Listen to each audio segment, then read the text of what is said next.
नमस्कार, हमारे इस मीडिया टीम में आपका स्वागत है। हम अपना परिचय देंगे सबसे पहले। मेरा नाम शिव सागर है। जैसा कि अभी इस वक्त आप क्लास में उपस्थित हैं श्री साईं कंप्यूटर इंस्टीट्यूट में, क्या कुछ बताना चाहेंगे? श्री साईं कंप्यूटर इंस्टीट्यूट में आपको कैसा लग रहा है अभी क्लास करके? यहाँ पे क्लास बहुत अच्छा होता है, फैकल्टी भी अच्छे हैं। एक्चुअली हम तो 5 ईयर्स हो गए हमको पढ़े हुए, यहाँ से बहुत अच्छा पढ़ा जाता है।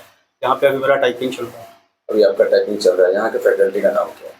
अभी तो एक शशि रंजन सर है, रवि रंजन सर और ऋषभ सर थ्योरी चलाते हैं, थ्योरी बस देखते हैं और कोर्सेज करवाते हैं। 5 साल क्यों लग रहा है यहाँ पे? 5 साल मतलब किस किस तरह का कोर्सेज कर रहे हैं? तो 5 साल DCA हो गया, DFA हो गया, DTP हो गया, मतलब डिप्लोमा कोर्स और भी है, जैसे है स्टेनो है, सब चलता है। अभी किस किस तरह का आपको यहाँ पे कोर्सेज कंप्लीट करवाया जा रहा है, जो भी आप बताएं अभी, और इसके अलावा भी क्या कुछ कराया जा रहा है? इसके अलावा तो टाइपिंग होता है, हाँ। इंग्लिश और हिंदी। कितने सालों से? 5 सालों के दरमियान में आप कोर्सेज ही कंप्लीट किया या फिर टाइपिंग साथ में चल रहा है? नहीं, टाइपिंग तो अभी मतलब करेंटली मेरा एग्ज़ाम है, उसके कंपटीशन का तैयारी चलता है, इस वजह से यहाँ। बाकी पहले से ही चलता है, बहुत काफ़ी टाइम हो गया मेरा। पूरे वीक में समय देते हैं या फिर अल्टरनेट क्लास होता है? नहीं, करेंट चलता है, मतलब पूरे वीक चलता है यहाँ। पूरा वीक चलता है। तो थ्योरी स्पेशल चलता है। थ्योरी स्पेशल चलता है। श्री साई कंप्यूटर इंस्टीट्यूट में जिस तरीके से आप उपस्थित हैं, क्या कुछ खास लगता है जो यहाँ पे आपका आने का मतलब मकसद रहा कि यहाँ पे आकर के क्लास बेहतर मिलेगा? क्या बोलते हैं? यहाँ पे इतना बेहतर है कि हर कोई सोचता है कि कंप्यूटर बहुत हार्ड है, हम नहीं सीख पाएंगे, हम पढ़ने में कमज़ोर है, हमसे नहीं हो पाएगा। यहाँ आकर देखें सर, इतना इजी वे में सिखाते हैं, पूछ नहीं सकते हैं, बता नहीं सकते हैं कि कितना इजी वे में सिखाते हैं। अभी यहाँ पे किस तरह का कोर्सेज आप हंसते खेलते आप इतना इजी से सीख जाएंगे, बता नहीं सकते। अभी क्या सीख रही है यहाँ पे कंप्यूटर? हम एडीएस सीख रहे हैं। एडीसी सीख रहे हैं। कितना दिन हो गया है? मेरा साल भर होने वाला है। क्या नाम हुआ आपका? मेरा नाम प्रीति कुमारी है। इससे पहले किसी और भी इंस्टीट्यूट में गई थी और फिर यहाँ पे आई, कैसे आना हुआ इस श्री साई इंस्टीट्यूट में? नहीं, मैं स्टार्टिंग से यहीं पे सीख रही हूँ और कहीं नहीं गई। कैसे यहाँ के बारे में पता चला आपको? मेरी दी पहले कर यहाँ आ चुकी है। यहाँ के बारे में खास क्या कुछ बताना चाहेंगे? यहाँ की क्लासेस बाकी भी क्लासेस से बहुत अच्छी है। बाकी क्लासेस से काफी हाँ, अच्छा है। काफी अच्छी अभी किस तरह का कोर्स आप यहाँ पे कर रहे हैं? मैं अभी DCA कर रही हूँ। तो मतलब क्या लगता है, कंप्यूटर बहुत ज्यादा हार्ड लगता है तो यहाँ पे आसान हो गया या फिर क्या कुछ है? एक्चुअली मुझे कंप्यूटर काफी हार्ड लगता था। हाँ, पर यहाँ पे आके मुझे अब अच्छा लग रहा है पढ़ने में। पहले मुझे पढ़ने का बिल्कुल मन नहीं करता था, पर अभी मैं पढ़ पाती हूँ और सर बहुत ही मतलब सपोर्ट करते हैं। किस तरह का प्लेटफॉर्म पे आप जाना चाहती है कंप्यूटर के मामले में अगर बात करें? मैं स्टेनोग्राफर बनना चाहती हूँ। Short hand? हाँ, शॉर्ट हैंड सीख रही हूँ मैं, तो उसी के लिए कंप्यूटर मुझे ज़रूरी है, तो इसके कारण है। कितने मंथ बीत गए यहाँ पे? 2 to 3 मंथ्स मेरा हो चुका है। 2 to 3 मंथ्स हो गए हैं। कोई बेहतर आपको लग रहा है यहाँ पे? हाँ, बेहतर रिजल्ट है। अच्छा, और सब स्टूडेंट्स को क्या कुछ कहना चाहिए? आपके भी फ्रेंड लोग आएंगे तो उनको क्या कुछ कहेंगे श्री साई इंस्टीट्यूट में आए या सब? हाँ ज़रूर, मैं तो बोलती ही हूँ कि आइए, मतलब कंप्यूटर सीखना भी ज़रूरी है। सारे मतलब हर जॉब में ही खोज ही रहा है कंप्यूटर। आपका क्या परिचय है? मेरा नाम संयुक्ता श्रीवास्तव है। Thank you. मीडिया टीम है सर। सबसे पहले आप अपना परिचय दें। मैं Rishabh Ranjan Sai computer information technology से आप लोग का बहुत बहुत स्वागत करता हूँ। सर क्या कुछ बताना चाहेंगे, कितने सालों का एक्सपीरियंस है सर? यहाँ लगभग हम लोग को 14 से 15 साल हो चुके हैं। ठीक है, ये इंस्टीट्यूट जो है सबसे पहले न्यू कॉलोनी में शुरू हुआ था, रामकृष्ण नगर के new colony Indian gas godown के अपोजिट में। उसके बाद से हमारा सेकंड सेंटर ओपन हुआ LPSI कॉलेज के पास, यहाँ एनी बेसेंट स्कूल के बगल में अभी जस्ट रन कर रहा है। और ये हमारा फर्स्ट सेंटर है जहाँ पर से बात करें 14 सालों का एक्सपीरियंस का, तो 14 सालों का एक्सपीरियंस में ये एक जर्नी है जिसमें कि यानी 2 कंप्यूटर से हम लोग आज 2 ब्रांच पर हैं, जिसमें कि यानी ये जो ब्रांच है ये आपका प्राइमरीली जितने भी कोर्सेज हैं उसको फोकस करता है, और जो हमारा सेकंड ब्रांच है वो टाइपिंग को फोकस करता है, जिसका के नाम हम लोग के टाइपिंग एरिना के अकॉर्डिंग आता है, और जो हमारा यूट्यूब चैनल भी है। सर आज कैसे इंपॉर्टेंट हो सकता है कंप्यूटर आज लोगों के लिए, कितना ज़्यादा महत्वपूर्ण? आज आप किसी भी फील्ड में कंप्यूटर को स्किप नहीं कर सकते हो। जनरली आप जितने भी जनरल पर्पस एग्जामिनेशंस या फिर जितने भी कॉम्पिटिटिव एग्जामिनेशंस को आप चेक आउट करो, आप SSC को भी चेकआउट करोगे तो आपको PT में उसमें आपको कंटेंट मिलेगा कंप्यूटर का। भले आपके शिफ्ट में 2 मार्क्स का ही कंप्यूटर आए, लेकिन हाल फिलहाल में आप जैसे ही मेंस में जाओगे तो मेंस में आपके पास 60 मार्क्स का कंप्यूटर होता है। अगर आप 4 सब्जेक्ट को फोकस करते हो और आप कंप्यूटर को फोकस नहीं करते हो, जस्ट लाइक हाल फिलहाल में भी मेंस में बहुत सारे बच्चे इसलिए छट गए क्योंकि उन्होंने कंप्यूटर पर फोकस नहीं किया और 4 सब्जेक्ट में इतना ज़्यादा फोकस किया कि वो टॉप रैंकर्स हो सकते थे अगर वो कंप्यूटर में पास हुए रहते। तो कंप्यूटर अभी एसएससी में अगर प्राइमरीली कहो तो वो एक सीसैट पेपर की तरह हो जाता है। बैंकिंग में वो मेरिट बेसिस पर आ जाता है 40 नंबर का।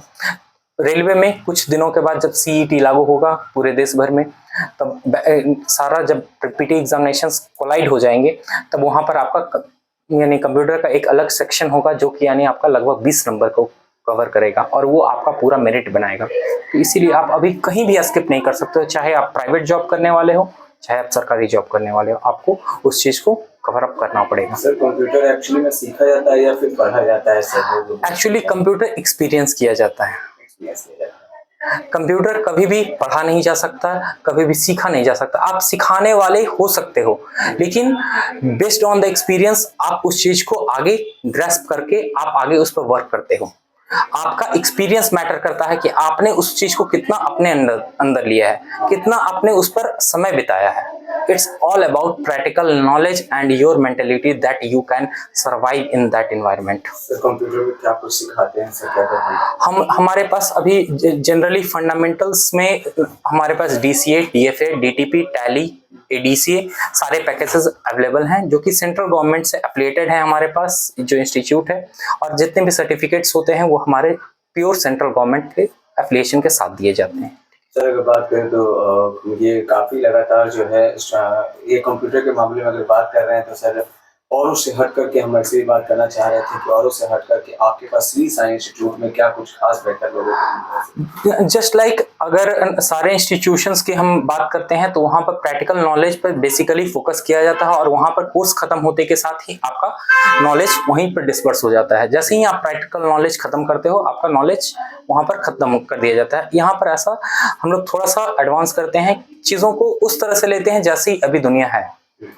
अभी जनरल कंपटीशन एग्जामिनेशंस के तैयारी करते हुए हमारे पास मैक्सिमम बच्चे उसी फील्ड से आते हैं जो कि 12th क्रॉस किए हुए होते हैं या फिर ग्रेजुएशन में होते हैं या फिर ग्रेजुएशन पास आउट होते हैं। तो उन लोगों के पास हमारे पास सबसे बड़ा कंटेंट हमारे पास यही होता है कि नहीं, हम लोग मंडे टू फ्राइडे क्लास देते हैं, सैटरडे को हमारे पास टाइपिंग टेस्ट होता है। हम अभी सारे कोर्सेज में 1 मंथ का टाइपिंग फ्री रखते हैं ताकि बच्चों को टाइपिंग का नॉलेज हो। उनके अभी स्टार्टिंग बेसिस पर जब नॉलेज हो जाएगी तो वो प्रैक्टिस से उस चीज को और इनहेंस कर सकते हैं, और इसी लिए हम लोग उस चीज को फ्री देते हैं। संडे के यानी जो पीरियड्स होते हैं वो उसमें जब एक बच्चा MS ऑफिस के पैकेज में इंक्लूड हो जाता है, मतलब स्टार्टिंग फ्रॉम द DCA के आप फंडामेंटल्स जब स्टार्ट करते हो तो जब MS ऑफिस में आप इंक्लूड करते हो खुद को, जब आप एंट्री मारते हो MS ऑफिस में, हर एक बच्चे के लिए एक सेपरेट सिस्टम होता है और सेपरेट उसका ये होता है बैच, ठीक है। लेकिन जब आप थ्योरी में आते हो, संडे को हम लोग थ्योरी बैचेस रखते हैं जिसमें कि यानी जितने भी टाइप के आपके क्वेश्चंस हो सकते हैं अभी के टाइम में, उस सारे टॉपिक्स को कवर करते हुए उन सारे क्वेश्चंस को भी कवर करते हैं। तो कई बार ऐसा होता है कि जब स्टूडेंट आते हैं तो सोचते हैं मन में कि कंप्यूटर सीखना बहुत ज्यादा हार्ड है, तो आपके पास क्या कुछ मोटिवेशन के रूप में हम लोग जनरली कंप्यूटर को सिखाते हैं बच्चों की भाषा में, बच्चे जिस तरह से सीखना चाहते हैं। अगर कोई बच्चा ऐसा होता है, हमारे पास हर तरह के बच्चे आते हैं, कुछ बच्चे ऐसे होते हैं जिनके पास यानी नॉलेज बहुत कम है और ग्रैस्प करने का भी एक्सपीरियंस बहुत कम है। ऐसा होता है कि यानी उनके पास नॉलेज की क्षमता तो है लेकिन वो चीजों को समझ नहीं पाते हैं, तो उनको 1 बार नहीं, 2 बार नहीं, 3 बार जितनी तरह से वो समझ सकते हैं चीजों को उस तरह से हम उन्हें समझाते हैं। साल के इतने साल बीत गए सर ऑलरेडी, तो आपके बच्चे अभी तक कहाँ काम कर रहे हैं? अभी हमारे पास जितने भी पिछला जो NTPC का भी जो एग्जामिनेशन हुआ था उसमें भी टाइपिंग में हमारे पास लगभग 45 स्टूडेंट सिलेक्ट हुए हैं। बेल्ट्रॉन में जो हाल फिलहाल में सिलेक्शन हुई है उसमें हमारे पास 35 स्टूडेंट्स के करीब में है। यहाँ पटना से लेके जहानाबाद DM ऑफिस से लेके पटना में भी नियोजन भवन, GPO, उद्योग भवन, मैक्सिमम सचिवालय, मैक्सिमम जगह पे हमारे बच्चे पोस्टेड हैं। अगर कंप्यूटर में यहाँ पे अगर बेहतर तरीके से सीखने का प्रयास करते हैं, अगर अच्छा मतलब विद्यार्थी होते तो उन लोगों को सपोर्ट मिलेगा यहाँ से कि आपको जॉब? उन लोग को गारंटी मिलेगी। अगर बहुत सारे बच्चे जो बेल्ट्रॉन में आते हैं उन्हें हम सिर्फ यही बोलते हैं कि आप अगर टाइपिंग को कवर अप कर सकते हो, क्योंकि typing is all about practice. आप अगर प्रैक्टिस से अपने टाइपिंग को बेहतर कर सकते हो तो CBT हम निकाल के देंगे आपको। और जो क्वेश्चंस आपको हम यहाँ करवाएंगे, आप अगर उस पर पूरी तरह से फोकस होकर काम करते हो तो आपका सीबीटी कहीं नहीं जाएगा। सर अगर बात करें तो कंप्यूटर में किस तरीके से ऑनलाइन भी प्लेटफॉर्म आप देते हैं कि नहीं देते हैं सर? ऑनलाइन प्लेटफॉर्म्स में हमारे पास जो भी MS ऑफिस के वीडियोस वगैरह हैं वो सारे अवेलेबल रहते हैं। अगर बच्चे उसको रिवाइज करना चाहें तो वो ऑनलाइन प्लेटफॉर्म्स यूट्यूब पर जाके सर्च कर सकते हैं और वहां से वो रिवाइज कर सकते हैं। लेकिन 1-to-1 इंटरेक्शन पर हम लोग ज्यादा फोकस करते हैं ताकि बच्चे को डाउट्स, जो लाइव डाउट्स होते हैं वो बहुत ज्यादा होते हैं। आप रिवीजन के लिए ऑनलाइन फोकस कर सकते हो, लेकिन 1-to-1 इंटरेक्शन बहुत बड़ा चीज होता है जिसमें कि यानी आपका डाउट्स खुद सामने निकल के आते हैं। कई बार स्टूडेंट ऐसा सोचते हैं सर कि हमें तो यहाँ पे अगर ऑन डायरेक्ट पेमेंट अगर आप लेते हैं तो सर सोचते हैं कि थोड़ा वक्त दिया जाए, तो क्या कुछ यहाँ का प्रोसेस? हाँ, अगर ऐसे भी स्टूडेंट्स होते हैं जो कि यानी थोड़ा देने में अगर प्रॉब्लम है या फिर उनके साथ कोई फाइनेंशियल क्राइसिस है, तो हम लोग उन लोग के साथ उस तरह का वर्क करते हैं कि यानी आप फर्स्ट मंथ में आप हाफ पेमेंट कर दो, सेकेंड मंथ में कंप्लीट पेमेंट करो, और हम लोग इंस्टॉलमेंट पेमेंट्स का भी यहाँ पर ऑप्शंस रखते हैं। सर देखा जाता है कि आज के दौर में जो है बच्चे जो है या फिर आर्टिफिशियल इंटेलिजेंस AI, क्या बच्चे के तौर में ये हावी है या फिर प्रॉफिट है AI? बच्चों, इसके लिए मैं एक एग्जांपल लेना चाहूंगा कि यानी अगर श्री राम जी के दरबार में भी रहकर मंथरा बुरी थी और रावण के दरबार में भी रहकर विभूषण अच्छे थे, आप जिस चीज को जिस रूप में लेते हो उस तरह से आप बनते हो। AI एक बहुत प्रैक्टिकल नॉलेज में बहुत बेहतर चीज को एनहांस करके आपको दे सकता है, बहुत कंपाइल नॉलेज दे सकता है आपके पास। आप जिस चीज को समराइज करने में दिन लगा सकते हो या हो सकता है कि आप महीने लगा सकते हो, आपको वो विद इन सेकेंड्स मिल सकता है। लेकिन आप उसका सही तरीके से इस्तेमाल करोगे तब। आप AI का यूज अपने नॉलेज को एनहांस करने के लिए करो, ना कि AI का यूज आप किसी भी चीज को बर्बाद करने के लिए कर सकते हो। ठीक है सर, आपने वो बता दिया फाइनेंशियल कंडीशन के बारे में भी आपने बताया, लेकिन सर बात करना चाह रहे हैं कि बहुत सारे तमाम ऐसे इंस्टीट्यूट में होता है कि डायरेक्ट जाते ही और उनको एडमिशन के लिए, पेमेंट के लिए वो यहाँ पे करना पड़ता है, प्रोसेस होता है। ऐसे में वो चाहते हैं सेक्रीफाई नहीं होते हैं और वो चाहते हैं कि नहीं हमें कुछ दिन का वक्त मिले, यहाँ हम समझे अच्छे से, उसके बाद ऐसा। अगर ऐसा भी कोई बच्चे आते हैं क्या नहीं, जिन्हें डेमो क्लास चाहिए होता है, क्या नहीं हम कुछ दिन सर पढ़ेंगे उसके बाद तब देखेंगे, उसके हिसाब से पेमेंट करेंगे या फिर हम उसके बाद ही एडमिशन लेंगे, तो हम उसके लिए भी फ्री होते हैं। आप आइए, आप पढ़िए, अब उसके बाद जानिए कि कैसा पढ़ाई हो रहा है, उसके बाद फिर आप एडमिशन लीजिए, उसके लिए भी हम लोग ओपन है। सर क्या लगता है, क्या तमाम इंस्टीट्यूट है तो क्या एक व्यवसाय की तरह शिक्षा हो गई है? आपके मंतव्य से क्या पूछना ना, शिक्षा व्यवसाय के रूप में कभी थी ही नहीं, रियलिटी में तो कभी थी ही नहीं, लेकिन अगर उसको व्यवसाय के रूप में आप लेते हो तो वो बस आपके अपने मतलब अपने लाइवलीहुड के लिए आप करो तो बेहतर है। आप अगर उसको एक्सट्रीमिज्म के रूप में लेते हो तो वो बहुत बुरा हो जाएगा, क्योंकि एक शिक्षा एक तरह से आप स्टूडेंट के वेलफेयर के लिए कर रहे हो, ना कि अपने वेलफेयर के लिए कर रहे हो। बहुत सारे ऐसे स्थितियां आती हैं जिसमें कि स्टूडेंट्स का वेलफेयर हमारे लिए प्रायोरिटाइज कर जाता है। एक टीचर का के रूप में सबसे बड़ा, जब एक टीचर को सबसे ज्यादा सुख जब मिलता है तो वो तभी मिलता है जब एक बच्चा लेकर आता है अपना ज्वाइनिंग लेटर और कहता है कि सर मेरा हो गया और आपकी वजह से हो गया। सबसे बड़ा एक उपलब्धि जो होता है वो एक टीचर के नॉलेज में वो वही होता है। सर आज के दौर में देखा जाता है कि बोला जाता है कि शिक्षा आज व्यवसाय बन चुका है, क्या ये रियलिटी है? हाँ, कितना प्रतिशत सत्य है? अगर कहूँ तो अभी 70 to 30% में आएगा ये। 70% चीजें अब व्यवसाय के रूप में ही देखी जाने लगी हैं और स्टूडेंट्स भी उस चीज को ग्रैस्प कर रहे हैं, क्या नहीं, जहां पर जितना हेफ्टी अमाउंट लिया जा रहा है वो ज्यादा बेहतर यानी आपको एजुकेशन दे सकता है। लेकिन ऐसा एग्जांपल्स भी हमारे पास हैं जिसमें कि खान सर जैसे एजुकेटर्स आते हैं, जिसमें कि यानी बहुत लोअर लेवल के अमाउंट्स इन्वेस्टमेंट्स पे वो एक हायर लेवल का नॉलेज को बच्चों को दे रहे हैं। आपके बैच में कितने स्टूडेंट हैं? एक बैच में कितने स्टूडेंट होते हैं? हमारे पास बैचेस नहीं होते, हमारे पास 1-to-1 मतलब कंप्यूटर्स होते हैं और 1-to-1 स्टूडेंट्स को इंटरेक्ट किया जाता है। आप अगर मान लो आज छुट्टी है, अगर आप आज छुट्टी ले लेते हो, आपके घर में कोई काम है, आप 10 दिन के बाद आते हो तो आपका सिलेबस उसी से शुरू होगा जहां पर आप 10 दिन पहले छोड़ कर गए थे। कितने ब्रांच में चला रहे हैं सर? अभी 2 ब्रांचेस हैं। 2 ब्रांच है। कितने से कितने बजे तक? अभी ये जो हो रहा है ये 7 से 11 चल रहा है और उसके बाद फिर 4 बजे से 8 बजे तक चलता है। जितना जो भी कोर्स दे रहे हैं तो वो ड्यूरेशन क्या होता है? ड्यूरेशन हमारे पास डीसीए का जो होता है वो 6 मंथ का होता है। रेगुलर अगर क्लासेस होते हैं तो 3 मंथ्स में क्लियर होते हैं और जो एडीसीए होता है वो 1 ईयर का होता है। हम लोग रेगुलर क्लासेस उसको करके 6 मंथ में भी कवर करते हैं और ये डिपेंड करता है कि बच्चे किस टाइम पे उसको कवर करना चाहते हैं। और हम लोग मैक्सिमम ड्यूरेशन जो रखते हैं वो 1 ईयर का रखते हैं। उसके बाद एक फाइनल एग्जामिनेशन होती है बच्चे की, जिसके उसको कवर अप करने के बाद बच्चों को सर्टिफिकेशन दिया जाता है। तमाम श्री साईं कंप्यूटर इंस्टीट्यूट में कंप्यूटर से रिलेटेड हर तरह का जानकारी और खबरें हम लोगों को न्यूज के माध्यम से दी है। अब जानना चाह रहे हैं कि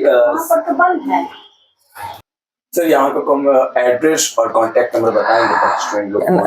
यहाँ ये जो इंस्टीट्यूट है ये आपका एनी बेसेंट स्कूल के जस्ट सामने है। एक जो ब्रांच है एनी बेसेंट स्कूल के ठीक बगल में है और दूसरा ब्रांच जस्ट उसके सामने है। ठीक है, ये रामकृष्ण नगर एरिया आता है और ये एलपी शाही कॉलेज से की तरफ से भी आ सकते हैं जो कि सोरंगपुर एरिया में आता है। ठीक है, रामकृष्ण नगर में अगर आप आते हैं तो कुछ दूरी चलने के बाद शिवाजी चौक से थोड़ा सा अंदर थाना वाले रोड में हमारा इंस्टीट्यूट है।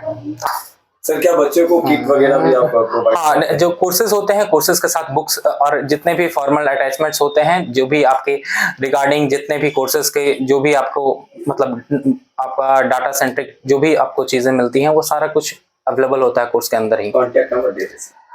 कॉन्टेक्ट नंबर हमारे सामने लगा हुआ है कि 7491929031। 9031।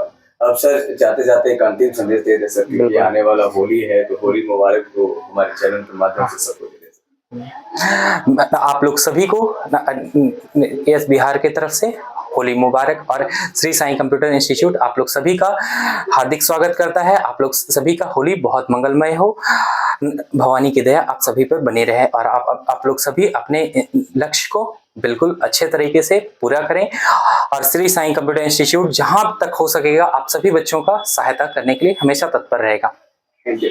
Thank you.